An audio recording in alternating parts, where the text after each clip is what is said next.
Milestone school and কলেজে মর্মান্তিক বিমান দুর্ঘটনার ৮ম দিনেও ঘটনাস্থল দেখতে আশপাশ ও দূরদূরান্ত থেকে ছুটে আসেন অনেকে।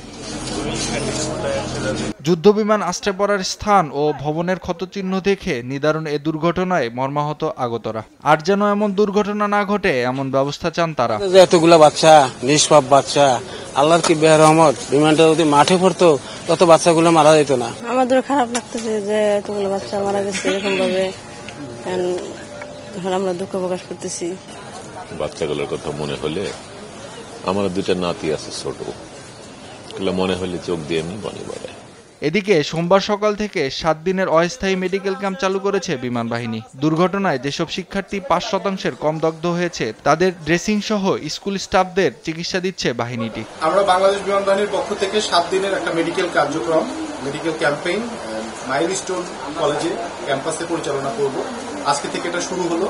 আজকে আমরা সকাল 8টা থেকে শুরু করেছি। প্রতিদিন সকাল 8টা থেকে 2টা পর্যন্ত আমাদের এই মেডিকেল ক্যাম্পেইন পরিচালনা করা হবে।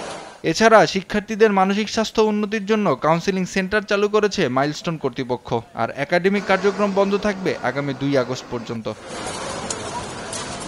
নাইম আফসান, দেশ টিভি, ঢাকা।